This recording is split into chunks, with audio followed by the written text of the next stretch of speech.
No, I'm gonna do that at the, okay, yeah. Sorry, still getting myself together here. Haley and Shannon Harding from the Clean Foundation are fantastic and wonderful and have been a really big part in making this conference happen. I could not have done this without your sage wisdom and your get up and do itness. I'm really, really grateful to have been working with you for the past, I don't even know how many months on this huge project. And I can't wait to listen to what you've got to say.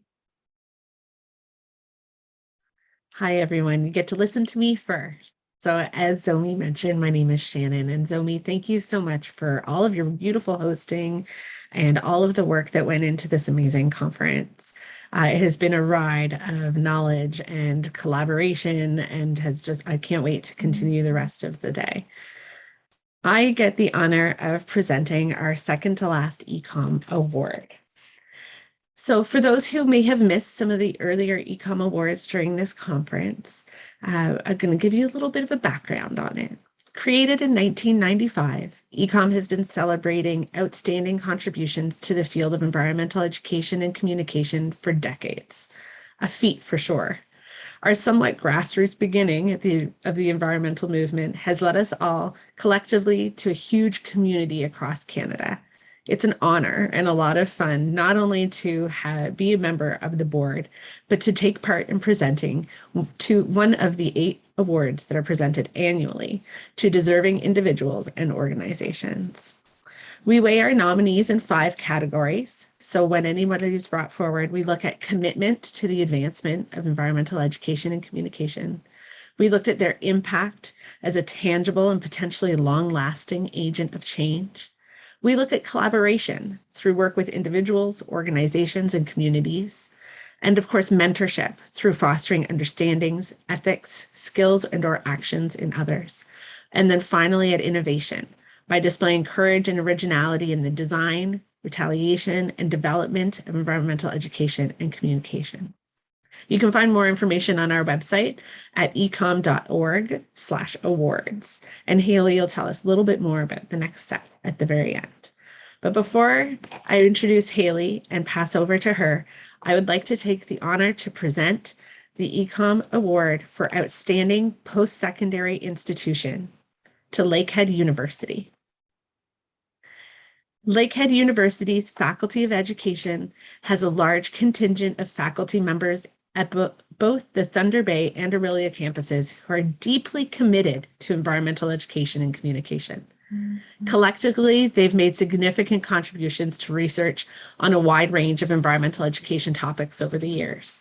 Their commitment is reflected in the fact that the faculty has hosted the Canadian Journal for Environmental Education for 20 years.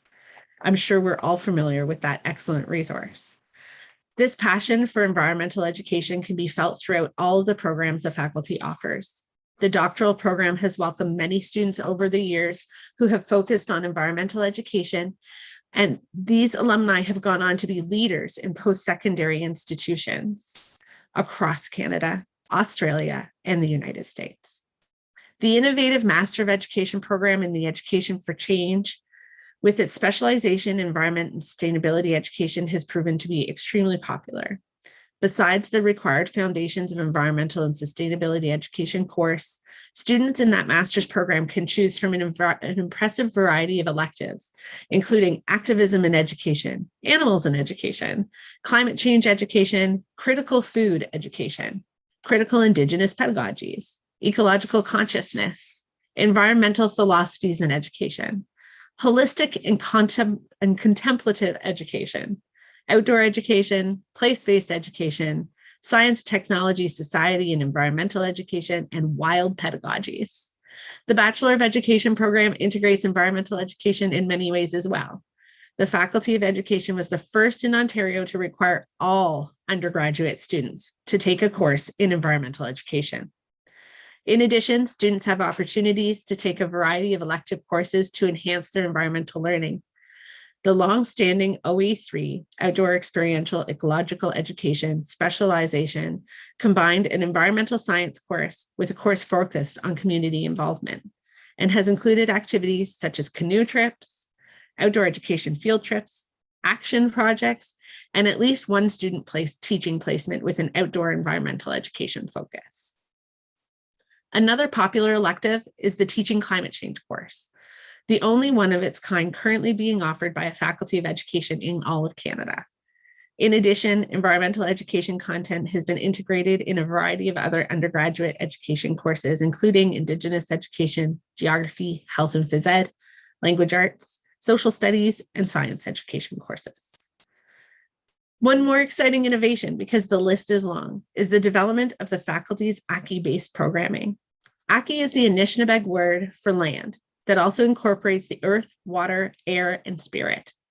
First piloted in 2019, in the Masters of Education program, the faculty is now collaborating with a number of First Nations to co-develop and deliver community and Aki-based learning in both the graduate and undergraduate programs. As the list of the individuals in the Faculty of Education at Lakehead who deserve recognition stretches far beyond what we have time for, we simply wish to congratulate all the past, current faculty and staff from Lakehead who contributed to the cumulative impact of their programs. Thank you so much for the work that you've been doing and for the commitment that you have to environmental education and communication at Lakehead University. As far as I'm aware, nobody from Lakehead was able to attend today. However, if I get to be surprised, please take a moment to step forward now if you have a couple of words to say. In their absence, I'd like to invite everyone to just do a little clap and a big thank you to Lakehead University for the work that they're doing to further environmental education in Canada. And then I'm going to pass it on to Haley to present the last EECOM award of this conference. Thank you, Shannon. Oh, that's so exciting, so beautiful. I love these awards as an opportunity to celebrate all the great work that's happening across the country.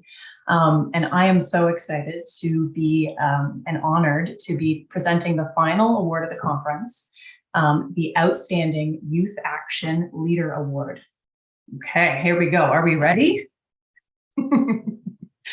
So I'd like to present this year's Outstanding Youth Action Leader Award to Ray Landrio. Ray Landrio is committed to environmental education. Their community-based nonprofit organization, Create Change Collective, or C3, is focused on outreach and education. Ray believes that people will protect what they care about, meets people where they are at, and educates them in, for, and about the environment, inspiring them to take action. Through monthly projects, Ray engages community members in discussions to accelerate the sustainability movement. C3 projects address a wide range of environmental topics and empower people to explore and take action. In 2022, Ray developed and implemented, wait for it, 12 community projects. They established partnerships with Oceanwise, Youth Climate Lab, Unaterra, Impact Hub Ottawa, Rising Youth, Taking It Global, Generation SDG, and the United Nations Association of Canada, and apparently also others. That's a lot. Their Running Water project generated a 40-page activity book on water education, climate action, and Indigenous knowledge, and was distributed nationally with handmade word searches, crosswords, coloring, and spot the difference pages. I love that. Ray has spoken about their work and the importance of community action, inspiring actions that make a difference. Ray works diligently to make environmental education and action accessible by disseminating and mobilizing knowledge in person and online. Ray works to develop projects to engage communities and to help provide them with opportunities to take actions that matter and that make a difference. Ray designs learning experiences using visual media, written work, videos, and tactile strategies. Ray's media is accessible. Their engagement approaches have varied from in-person activities, online workshops, and speaker events to individual activity books that enable people to learn at their own pace. Ray strives to ensure diversity, equity, inclusion, accessibility, and belonging are at the forefront of their work. And as our youngest award recipient by a long shot, we thank Ray for being an inspiring role model and leader for the next generation of changemakers. So keep it up for us and for the planet. Round of applause for Ray. Thank you so much. And if I'm correct, I believe Ray is here today, and I'd love to invite Ray to say a few words if you'd like, and if you're in the room. Yes, I am in the room. I'm just like completely blown away that the work that I do has been recognized in this way. And I'm just like, can't thank my partners enough, because none of the work that I do would have the impact that it does without people buying into it and wanting to participate and engage and learn together and really work on this as a collective. So I'm just so incredibly thankful for this honor. Just so happy to be here. That's wonderful. Thank you so much, Ray, for joining today and for being here and for all of the work, the amazing work that you do. Keep it up, and thank you for everything that you do. I am going to close out the EECOM Awards this year with a reminder that these are not just a one-time thing. As Shannon said, these happen all the time and are an important way to recognize the amazing work that happens across our country. So if seeing these incredible award recipients this year made you think, I know somebody who also deserves this recognition, we invite you to make sure that your EECOM membership is up to date and that you're following EECOM on all the social media channels and newsletters so that you know when these awards are coming around the next time in the future, because we all know that it's amazing to celebrate this important work, and we probably all know someone who is doing something that deserves recognition. So a huge congratulations to all of this year's award recipients, and follow EECOM, get your EECOM membership. And any last words there, Shannon? I do actually. With your attendance to this conference, everybody receives an EECOM membership for the next year. So please check those emails that come through and make sure to nominate some more amazing participants, some amazing educators, some amazing contributors to the environmental education world for next year's awards. Thank you, everyone, for the work that you're doing, and to everyone here at the conference this week for striving to learn more, for wanting to engage with other amazing organizations, and just creating a beautiful and collaborative space.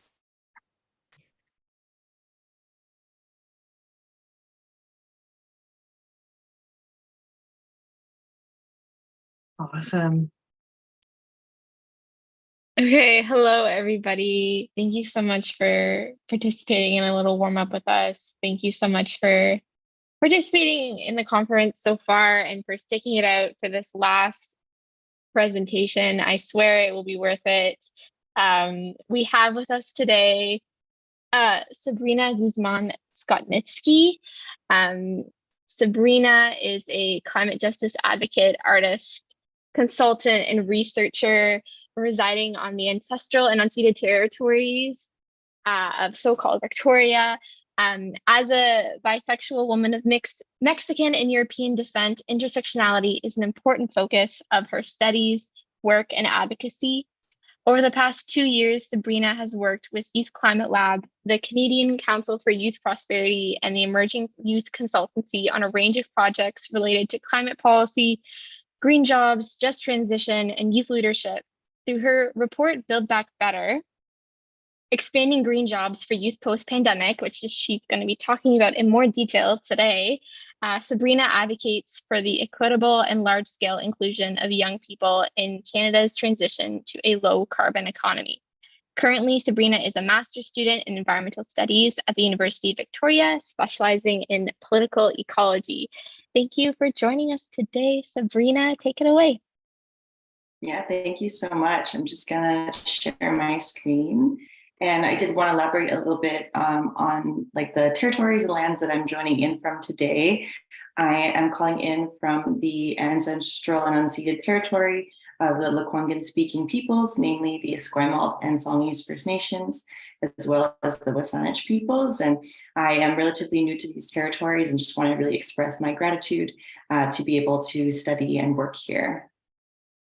I'm very excited to jump into this presentation, and hopefully we'll be able to have some interactions through the chat or people sharing to discuss how we can support youth in navigating the challenges and opportunities of the environmental field.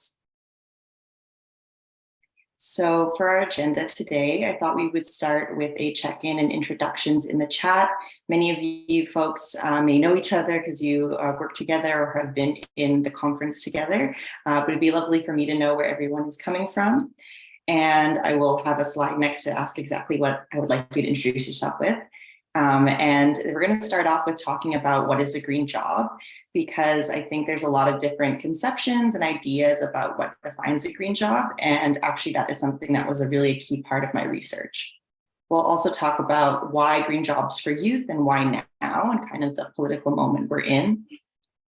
And then get into some of the research findings, but also hear from you folks about what barriers youth are facing or expect to face in getting a green job. And then again, talking about what came in the research, but also from your own input about how we might support youth in being successful in the environmental field.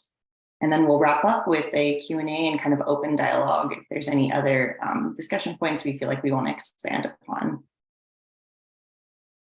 So for check-in and introductions, I would love to hear which lands and territories you're calling in from today. What is your role in supporting youth? If you're, for example, an educator, a mentor, a parent, or an elder. And if you are youth yourself, would love to hear that as well. And what brought you to the session? And that could be related to some of the above questions, but it would be lovely to get to know, get a sense of who's in the room.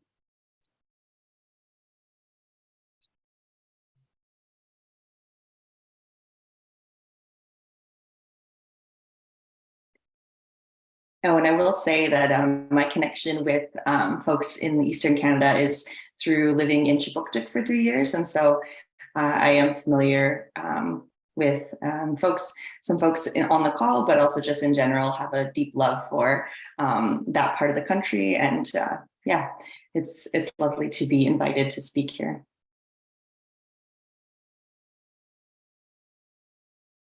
Awesome. I see people are starting to intro.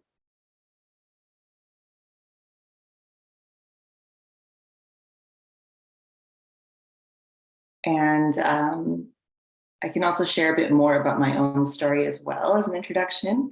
So as I mentioned, I lived in Chibuktuk. I graduated from Dalhousie University in 2020, so right at the beginning of the pandemic. And like many other people, I struggled to find work and to kind of figure out what to do post-grad in the middle of a lockdown and all of the different trials and tribulations that we were all going through. And the first job I was actually able to get after that was one of these short-term work programs. And while it was a great experience, I got to work with the Nova Scotia Environmental Network. It was only a 2-week period, or sorry, 2-month job that was full-time. And so it was very intensive and I loved the work and the team and I worked well together. But because of the way the programs are structured, they can't rehire someone they've hired before under a different green job program. And because they didn't have the revenue themselves to hire someone else, I basically had to, it was tough luck and I had to go find another job. And so this made me really curious about these federally funded green job programs and stuff like Canada Summer Jobs, which people might be familiar with. And that kind of leads me to the research that I ended up doing. So I was lucky to be able to get this fellowship with the Canadian Council for Youth Prosperity. And they are a federal nonprofit focused on youth workforce development. And at the time, I never even heard that term before. I didn't really know what it meant, but it basically refers to what are the supports, policies, practices, etc., that can support youth to develop their career, to figure out like what are their goals in life and how to enter the specific industries that they're interested in. And basically to apply to this fellowship, I had to pitch an idea of a niche area that I wanted to research. And because of these experiences of having a lot of different short-term work experiences, but not being able to stay on with that organization because of the limited nature of the funding, I wanted to look at them to see how we could improve them. So in the end, it was about like an 8-month fellowship, and I was able to do research that included a literature review, 7 interviews, and a survey of over 250 youth across Canada. The 7 interviews included folks that worked in different federal departments, but also nonprofits, and also even an employer that had received these wage subsidies. At the time, I published this in May 2021, and it was 45 pages, and I felt somewhat obscure research. I had no idea if anyone would read it, but a year and a half later, or almost 2 years later now, I have done online engagements and workshops with hundreds of youth across Canada, spoken on multiple podcasts, and supported 2 other youth-led studies, which we'll discuss later on, and also helped start, and we currently still run, a LinkedIn Youth Green Jobs Network, which now has over 1,000 members. So this is really astonishing to me, because I started off being in the situation of being this unemployed youth struggling to find work in the environmental field. And through this research, I've been able to help so many other people on their career journeys. And I'm very excited to talk to educators, because most of the time I'm talking to youth directly, but educators play such an important role in all of this. So I thought it'd be great to start off by talking about what comes to mind when you hear the term green jobs. So if you could use the chat function again, that would be great. But this could be titles, it could be qualifications, could be job roles, like tasks, specific tasks that you have to do, or perhaps even like competencies that you would need to get a green job. So I'll just take a look in the chat as people put that in.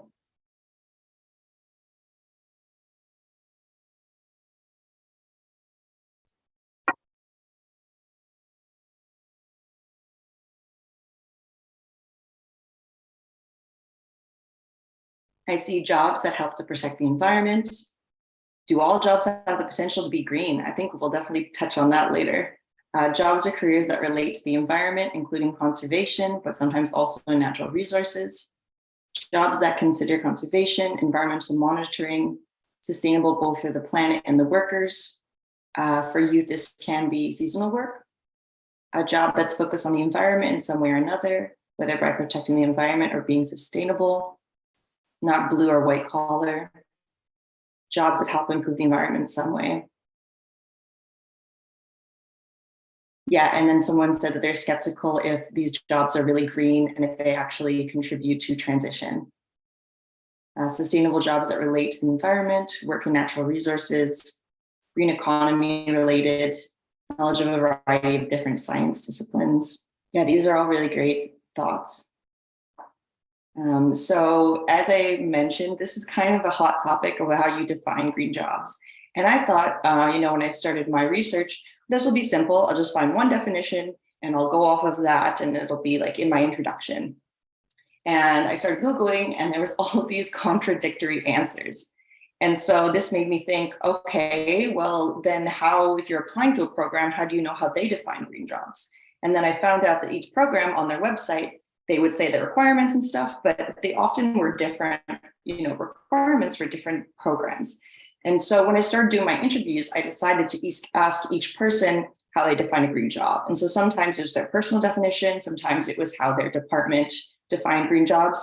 And again, there was overlap, but they were like important differences. And so then I decided, when I did my survey, to ask youth as well to define green jobs.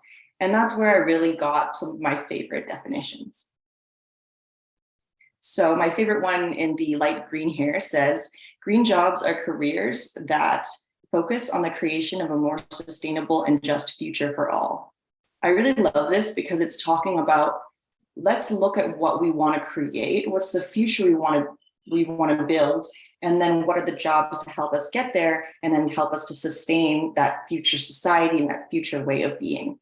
And it's really inclusive. It's including not only environmental scientists, engineers, and clean energy specialists, but also people who are progressive politicians or urban planners and community organizers. And so it goes beyond just jobs that directly reduce greenhouse gas emissions, but also include those that indirectly contribute to environmental benefits, which I think is something that was said by one of you folks in the chat.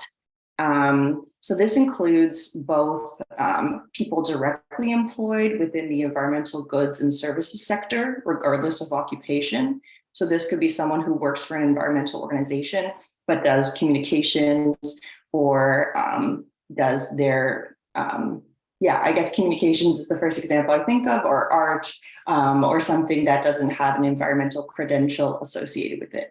And then the second part is those requiring specialized environmental competencies, regardless of industry employer. So these are people that have those STEM qualifications, but for example, they could be working for a for-profit business that doesn't have an environmental goal, but they are doing the sustainable procurement, or they are making sure the building has more energy efficiency or something like that. And so there's actually quite an array of potential jobs. And there's also many jobs that are not what we typically think of as being green jobs because they don't involve those STEM requirements or those environmental competencies. And that's very interesting because I think a lot of people, at least the way I grew up, I thought, if I want to have an environmental job, I need to be good at science or I need to be good at math. And I was not good at those things. And so it meant that my journey was a bit more winding to get into the environmental field. And so there is a whole suite of wage subsidy programs. So I kind of briefly mentioned that earlier, but this is actually kind of more of a fuller description. And in my report, I have like a whole big chart of all of them that I discovered at that point. But basically, they're for organizations to be able to hire young people, which is usually defined from 15 to 30 years old, for short-term work placements in environmental roles. Most of these programs are funded through the Federal Youth Employment and Success Strategy of Employment and Social Development Canada. So while they're under the purview of ESDC, and that's where the money is coming from, it's actually administered by a group of different departments and agencies, including Environment and Climate Change Canada, Natural Resources Canada, and Innovation in Science and Development Canada. There's definitely more than that I've listed there. I think, there's also Colleges and Institutes Canada. And then it's delivered by partners. And so this means that it was kind of confusing to figure out the source of things because there's a funder, there's an administrator, and then there's the people who deliver the programs. And the people delivering the programs are not actually hiring people to work for their organization. They're then giving the wage subsidies to smaller businesses, nonprofits, etc. So there's a lot of different layers here, but the big delivery partners include Project Learning Tree, EECOM Canada, which is the Environment and Career Organization of Canada, and Electricity HR, BioTalent. There's many more, but these are some of the big ones. Environmental Career Organizations of Canada is probably the biggest one. They probably have at least 4 to 8 programs that they administer per year. And Project Learning Tree is great. They were one of the people I interviewed as well. So why green jobs? One important context for this research is that in April 2020, when I graduated, we saw the lowest NEET rate in 20 years for youth. And NEET refers to, highest NEET rate. So NEET refers to not in employment, education, or training. So it's the highest amount of youth not engaged in any of those activities. And so this was really concerning, as well as obviously the ones who were employed were in some of the most high risk industries. If you think about service, tourism, and so we're at the most risk to COVID exposure and had the most precarious work environments. And so I was really concerned about this, as well as knowing in my own personal experience, but from speaking to other youth, that there is a lot of climate anxiety. There's a lot of concern about our future, not just because of the COVID-19 crisis, but also the intersection of the economic crisis, the climate crisis, racial justice, all of these issues that feel like they're all hitting us together at once. And many people are in despair about our futures and unclear about what should we even do? Is anything we do meaningful? And so I find that this is really important in this current moment, not only because there are anticipated vacancies that are going to open up in the green jobs market, and there's also just going to be a lot more created. So there's going to be a need for workers in this area, but we also need to give youth a place to funnel our energy where we can feel like we are both supporting ourselves financially, but also contributing to making a better future and contributing to fighting the climate crisis. And so that's why I really feel like this is an important time to be supporting youth. And I think for a long time, a lot of us have been told, like, go volunteer, go take action, go lobby, go organize, which I think is really important. And I started off as a climate organizer, but that can really lead to a lot of burnout and a lot of, exhaustion if we're have to do our day job and then go and fight to try to save our futures. And so I really don't think that we necessarily need to choose between those two. Everyone's situation is different, but I think there's a way that they can come together. So I would love to open it up again to ask, what barriers do you think youth face or expect to face in entering and succeeding in the sustainability sector? And you can think back to when you were younger, if you are in this sector, but you can also just like try to put yourself in another person's shoes that might be quite different from you, might be from a very, very different background, etc.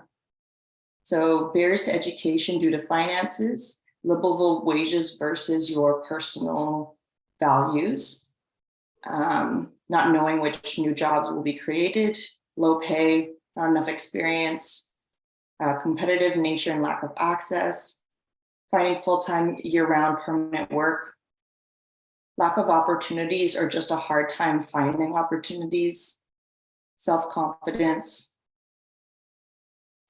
confidence in sciences and math, shift to gig economy, that's a big one.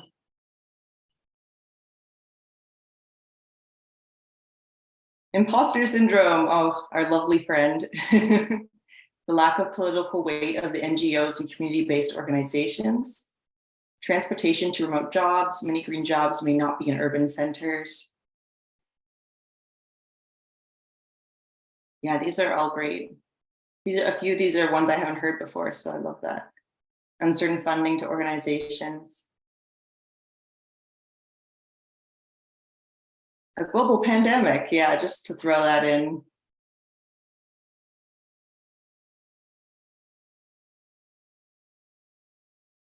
Awesome, thank you, folks. Living costs and relocation.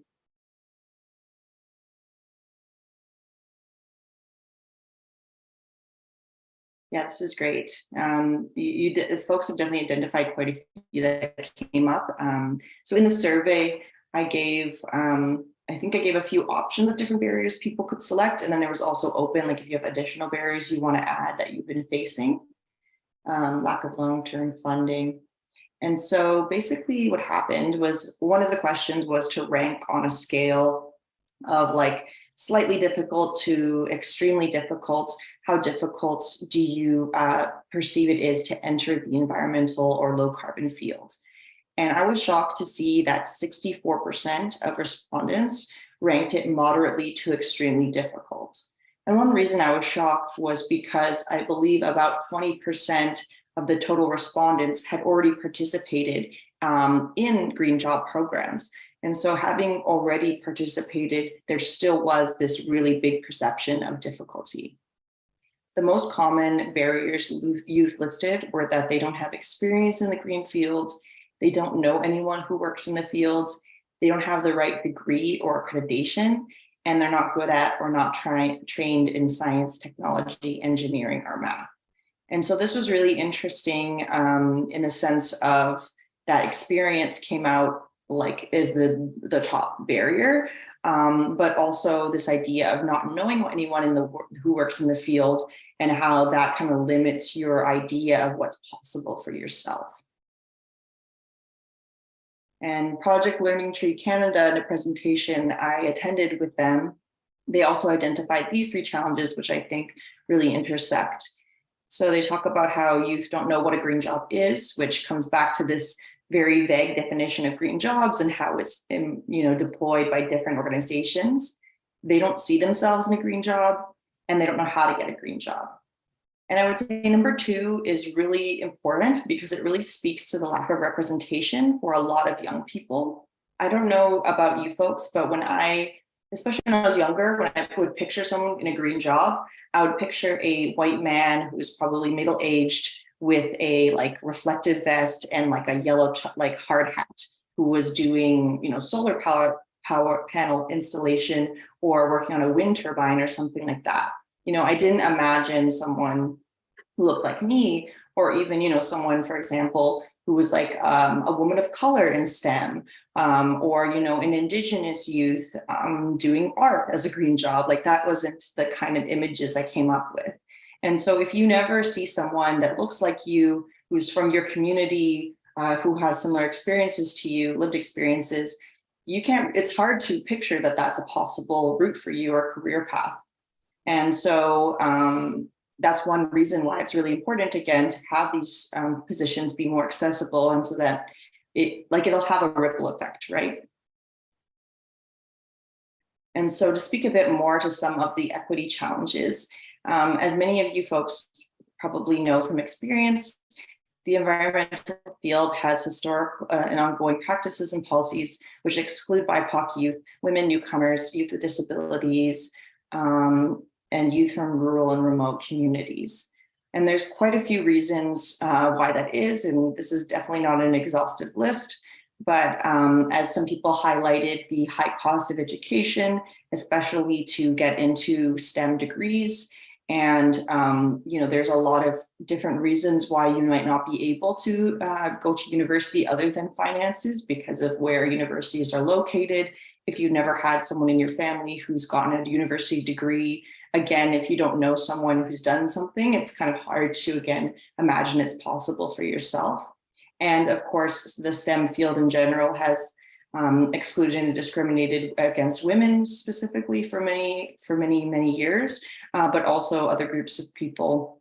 And if that's seen as the standard of what you need to get a green job, it can be very exclusionatory. The second one, which is probably one of the biggest problems that I've seen, is that there are immigration status requirements for the most of the federally funded green job programs. This is beginning to change now, but at the time, I think Project Learning Tree was the only program deliverer that I saw that had one program that allowed newcomers. So currently, most programs, you would have to have permanent status, citizenship, or basically legally recognized as a refugee in order to be eligible. But now some are opening up to allow international students and people on temporary work permits to apply, but that is still more rare and is a big issue, given if you think about how Canada, we depend a lot of our economy in general on immigration, and projecting in the future, we're expecting to need immigration to fill a lot of labor market shortages. And yet we're not allowing international students who are already living here to gain some of this work experience. There's also the physically strenuous nature of jobs. Many of the ones that involve field work, installation, land restoration, etc., may not be accessible for many people with physical disabilities. There's also, you know, folks who are neurodivergent. Some prefer remote work, but for some that is really difficult to have these jobs, especially during the pandemic, where you have so much screen time and stuff of that nature. And then overall, toxic work cultures premised on patriarchal and colonialist values. And I could go on about that forever, but I think we are familiar with different examples we've heard in our life. You know, I think of, because I'm here in British Columbia, a lot of people go tree planting, and there's a lot of toxic masculinity in some of those spaces and competitiveness, but also thinking about, you know, the colonial underpinnings of some concepts like conservation, this idea that humans are bad, so we have to keep them apart from nature, and not realizing the interconnection there. And so I wanted to speak a bit more to the challenges specifically for Indigenous youth. I was lucky to be part of this research project with 4R's Youth Movement, which is an Indigenous youth-led organization working on reconciliation from very many different viewpoints. And they've done a lot of amazing work, and we collaborated with them through Youth Climate Lab to create an audio blog series, also called Landing Back, which I'll definitely recommend to folks. But essentially, this policy brief was looking at how reconciliation funding and just the way we talk about reconciliation doesn't usually include climate work, even though that should be at the core of reconciliation, is restoring these relationships and enabling Indigenous peoples to fully be stewards of their own lands and territories. And so one of the big, I guess, barriers for youth is around this narrow definition of what youth climate action, volunteering, and green jobs looks like. So a lot of folks think of, young teenagers striking from their school. You might think of Greta Thunberg, but often we're thinking of upper middle class, white, privileged teenagers who decide to just leave school. We don't necessarily think of the Indigenous youth who are literally at the front lines of their communities trying to stop resource extraction. And we know that there is an overcriminalization and policing of Indigenous folks who are just doing this work to protect their lands and territories. And so this is like probably the most massive barrier that I can think of. And there's also a lack of access for Indigenous youth to green jobs and funding to support Indigenous youth-led climate action. One big problem is, I think someone said in the chat, around jobs that require you to leave your community or are far away. So that's a big problem, is a lot of communities in remote areas, they might have one big industry, and usually that's resource extraction. And so if a young person wants something different for themselves, they often are told you have to relocate for, a 4-month job program somewhere else, or maybe even permanently. And so this is a really big issue. And then overall, there's a tokenism of Indigenous youth in government, institutional, and nonprofit spaces. Increasingly, Indigenous youth are being sought out to give input on different, policies, practices, organizational strategy, etc. For reconciliation, but like for climate work, for a lot of different things. But if they're coming into this space that has these colonial values, that is, predominantly white or predominantly settler, they might not be coming into a safe environment that really values their opinions. And so a lot of people get burnt out from being in these situations. And this was especially shared in some of the audio blogs that we drew from. And you can think of, being the diversity hire whose thoughts are not really taken into account. And you're just kind of toted around as being the, to show that we have diversity in our organization. And the second report I wanted to highlight was through Youth Climate Lab. I was able to mentor two youth, Haruka Ioma and Vanyartha, who are both, one is a former and one is a current international student. And they wanted to do research to further look at the challenges and barriers that international students and former international students have. And so they did a survey themselves as well. I believe they got about 90 respondents from across Canada, and basically had a bunch of different questions around what is the difficulty in getting a green job. And I really like this graphic because it shows the, what you call a positive feedback loop, or how these things are mutually reinforcing patterns of difficulty or patterns of having challenges entering the green field. And so if you start with this lack of permanent residency or citizen status, and you can't get into a green job, and you basically, let's say you graduate, and so you've maybe worked other jobs, but not in the environmental field. You graduate, you apply for your PR, you get PR. Suddenly you're able to apply for programs or apply for jobs that you might not have been able to before. But that whole time, while other people your age were getting those green job experiences, you weren't. And so suddenly you're competing against them, whereas they had, in a sense, an upper hand. And so it kind of reinforces this pattern. So even when people do get immigration status, they have their PR or citizenship status, they're still having this catch up that they need to do to their peers. So I'd like to transition now to talking about how we can support youth to enter and succeed in the sustainability sector. So I'd love if folks can add in the chat their thoughts around that.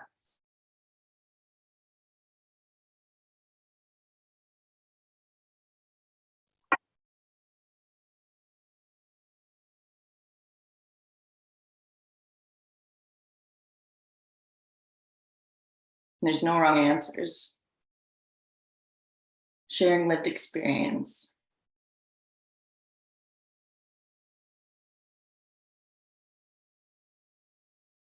Networking and youth summits.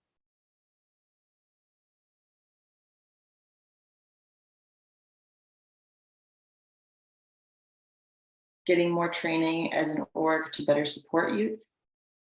Let them know their options, guide them to resources and supports, especially with mentors, video interviews, etc., that they can freely access. That's awesome.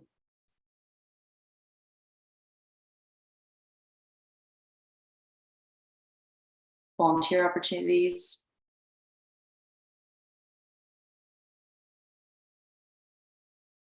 Asking questions. Sharing positive stories and representation. Yeah, Project Learning Tree has a great few resources around different journeys that people have gone on. They also have like a whole Indigenous Voices guide, which highlights specifically Indigenous environmental professionals in forestry and kind of related industries. So yeah, PLT is great. They also have a mentorship program, but we'll talk about the role of mentorship soon. Ask them what supports, help they need or want, facilitate discussion with other youth. Programs that help them learn about careers like Princess Trust Canada. Princess Trust is also a great organization. Skills and projects at school that provide transferable skills.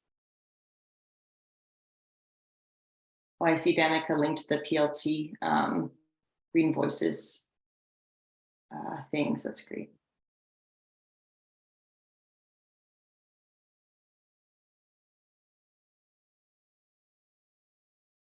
Awesome. I think I'm having a bit of a trouble with my chat function right now. Not sure why. Okay, here we go.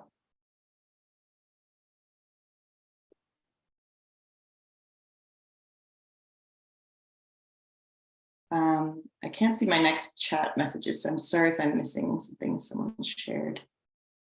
Do you want me to read some of them out, Sabrina, in the future, or? Sure. It just stuck at Danica's for some reason. I wasn't sure if there's anything after that. I don't think so. I think Oh, Danica okay. just commented on her previous comment with some resources, and that's why it jumped to the end. Oh, okay. I see. Great. I just want to make sure I got everyone. And I see Eric's also said skills and projects at school that provide transferable skills. That's great. So again, similar to the last survey question, I asked, I had a bunch of different options that youth could select. And then I also had like a free form that they could add supports that would help them. But overwhelmingly, almost 50% of survey respondents selected work placements and internships as their primary choice, which I guess really underscores the value of these green job programs. Mentorship, credentialing and upskilling, and networking were also really important. And there were conversations I've had around how mentorship had been really difficult to find during the pandemic. And even when they tried to facilitate remote kind of situations with people, they would get ghosted by mentors and like never hear from them again. And so there were these kind of challenges. And relating to the credentialing and upskilling, folks felt like if they got a credential that said environment in the title or had a STEM focus, that could help them further in their job hunt. And so I provided a few recommendations here. This is definitely not an exhaustive list, and I'm sure you folks have things that you can add as well. But for educators and counselors, I would recommend familiarizing students with the full range of green careers and pathways, including green job programs, mentorship opportunities, and educational experiences. And I will be sending around a green jobs link at the end of my presentation that basically has links to all of the green job programs, as well as a few different organizations that are great places to look for resources. Help students identify their niche. So how can they contribute their unique gifts and passions to making the world a more climate resilient and socially just place? like I said, when I was in high school, I was like, oh, I'm not good at, science or math. Like, what do I do? And I ended up doing an undergrad degree in international development studies because I was like, that seems interesting. And, it's about like helping people. And luckily that led me to coming to the area of climate justice and understanding how, environment and development are interrelated and how climate change issues and social justice issues are interrelated. But at the time, I was like, I don't know what I'm doing. I don't know how to use the things I'm passionate about to make the world a better place. But it was through, mentorship that I've had and different work experience where I got to try out different things that I was able to figure out where my niche is. I continue to integrate and valorize Indigenous ways of being and knowing into curriculum, including traditional ecological knowledge and two-eyed seeing.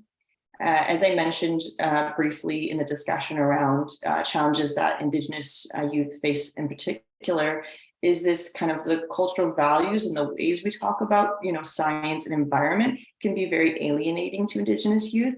But if you reframe the things that they know from their community and their duties and responsibilities that are quite innate around the environment and show them how traditional ecological knowledge is as valuable, if not more, than this Western, scientific knowledge, that can be really, fundamental and really encouraging, to help them see where they can bring their full selves and their culture and their lived experiences into a green position.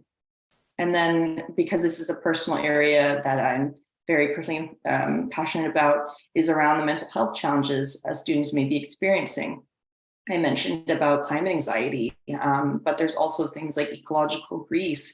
And I think we're facing a lot more frequent and intense climate impacts. And so recognizing that, green jobs are not a fix for these feelings, but they can help. They can help people feel more agency and power and control over their futures and feel like they're able to better protect and support their communities. But also that might not be the appropriate way for them to address that. And so there's other resources, climate aware therapists, for example, that can maybe help them as well. And I'll also include a link to some mental health resources later on. And then for funders, employers, and government, which is a big group of people, but sometimes they overlap. The biggest thing is around increasing the availability of low barrier jobs for youth in the green sector. So Ayoma and Vanyartha really underscore the importance of eliminating the immigration status requirements.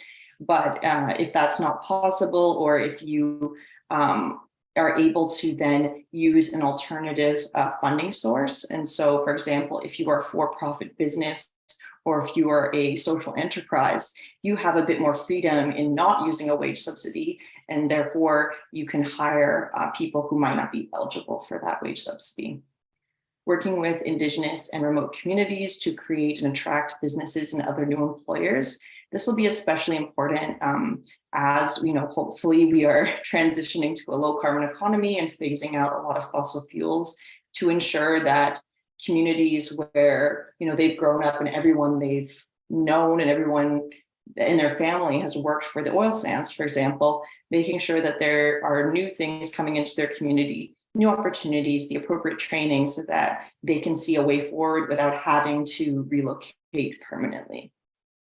And then removing or reducing education requirements and recognizing lived experience in job applications and employment programs.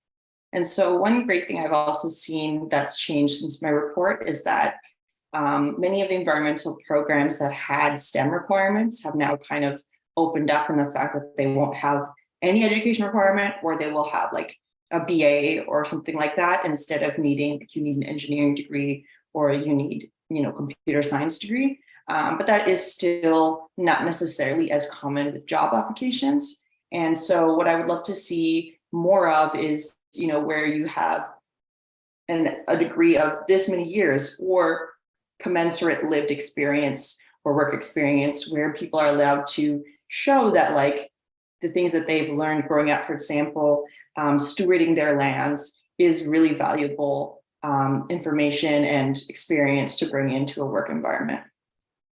And something that for our youth movement and Youth Climate Lab, we identified was offering paid days off or barrier-free accommodation for youth to engage in climate-related volunteer work. So for example, attending those big climate strikes, often, it's students who are striking, but like people who are in jobs want to also support those kind of things. And then meaningfully including youth in the Federal Just Transition Act and associate climate change and employment policies. This is a bit more of a bigger scope, looking at the federal legislative kind of area right now. But I think this is really important because a lot of just transition discourse has been about how do we transition current fossil fuel workers into low carbon jobs. And that's really important. But if you think of current fossil fuel workers, many of them are that, bit of an older age range, tend to be white men, tend to be a bit more privileged. And so how do we make sure that youth who have not even entered the green field yet are not being left behind and are given different options and alternatives? And how do we ensure that their voices are meaningfully being included in legislation? And that is all I have for you folks for now, but I would love to open it up to any conversation or questions that people have.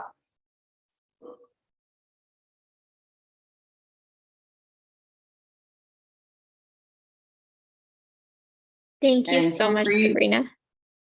Sorry. Go ahead. I was just going to say, feel free to, if you want to unmute and verbally share a question, love to see people's faces as well. That's exactly what I was going to say.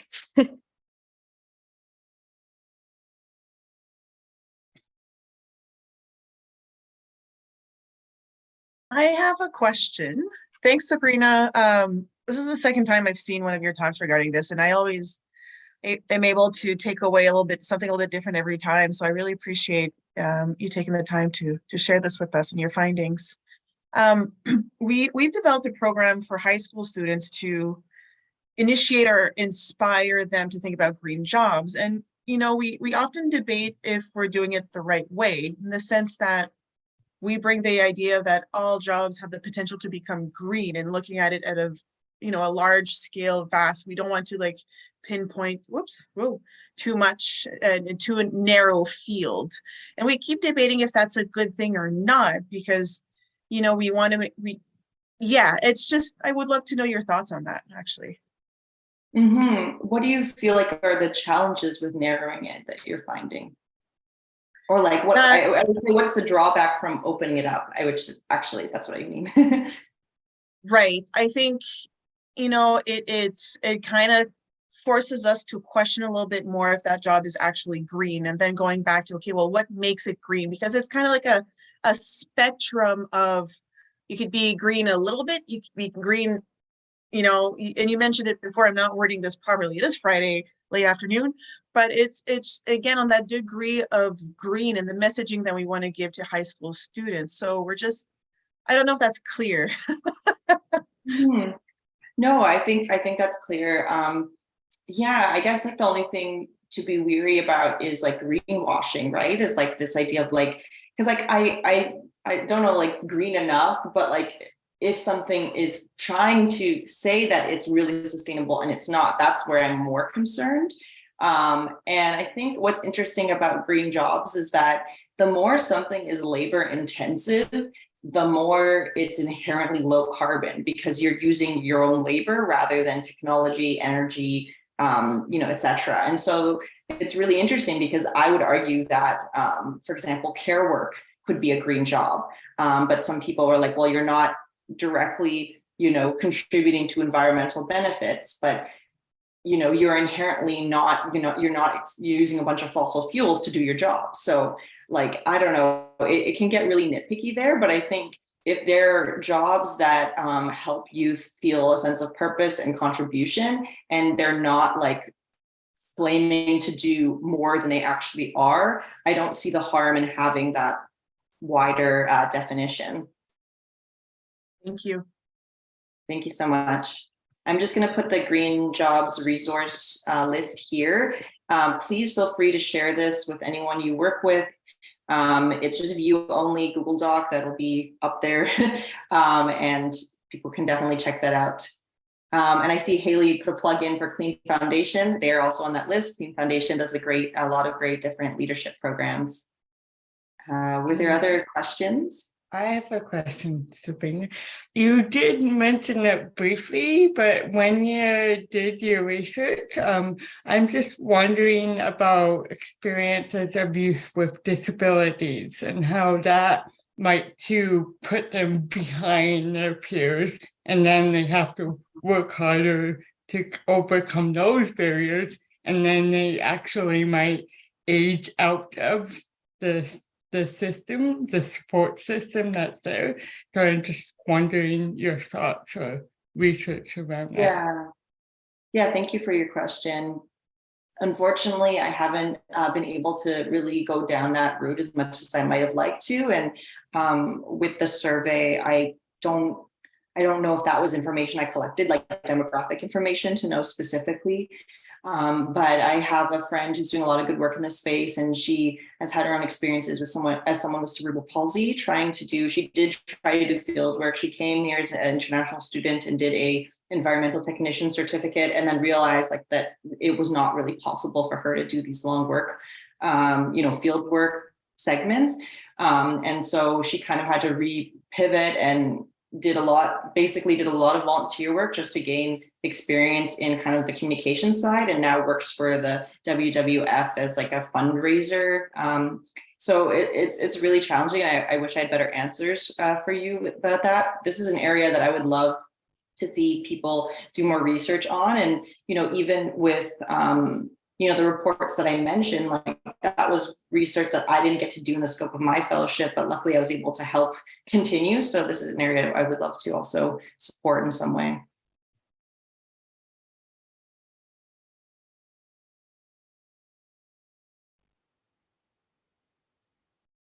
Awesome. I'm also going to put in the mental health resources here.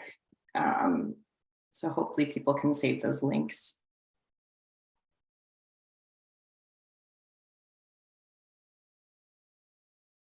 Does anybody have any other questions? We still have time.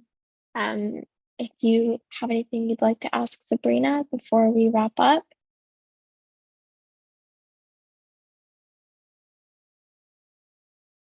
Yeah, I guess I'd love to hear also if there was anything as far as barriers or supports or any other comments people have of areas that maybe feel like you've experienced through your interactions with youth, but maybe didn't come up through the research. Marianne, did you have a question? Bonjour, je vais poser ma question en français si vous êtes à l'aise. Je me demandais si, de votre expérience, vous pensez que, en fait, je vais mettre un peu de contexte. Moi, je travaille avec des jeunes, justement, un peu dans une perspective de mentorat. Et il y en a beaucoup qui commencent à s'impliquer en participant à des conférences, par exemple des conférences internationales ou des forums sur l'eau, par exemple. Puis, je me demande si, selon vous, c'est une bonne façon de commencer l'implication. Est-ce que on commence par des événements comme ça? Est-ce que ça fonctionne? Je ne sais pas si ma question fait du sens, là, mais...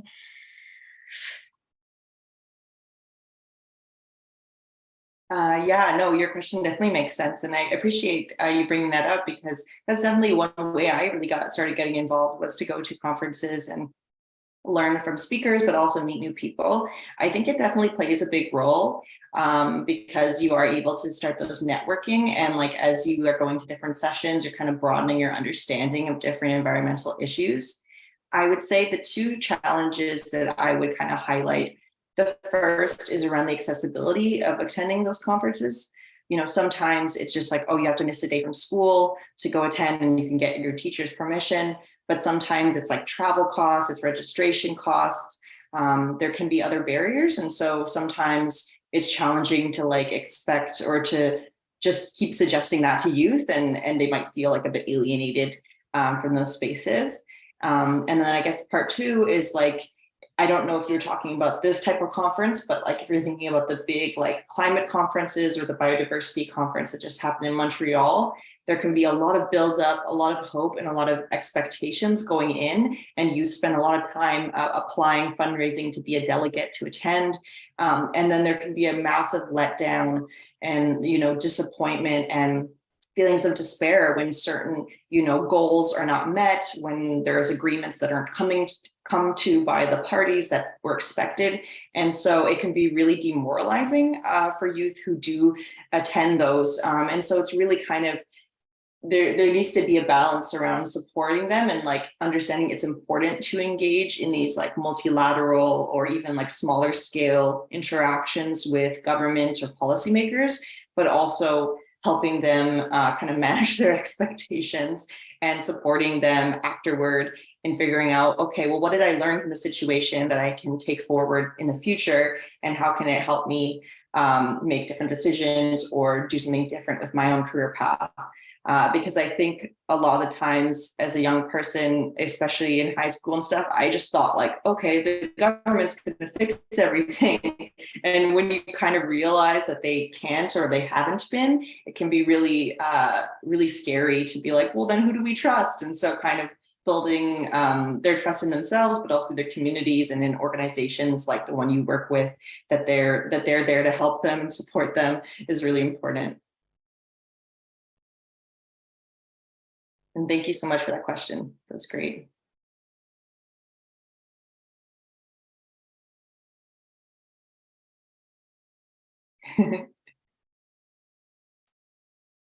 And I also have my contact information on the resource list. And so if anyone wants to add me on LinkedIn or send me an email, please go ahead. I'm always open to having conversations.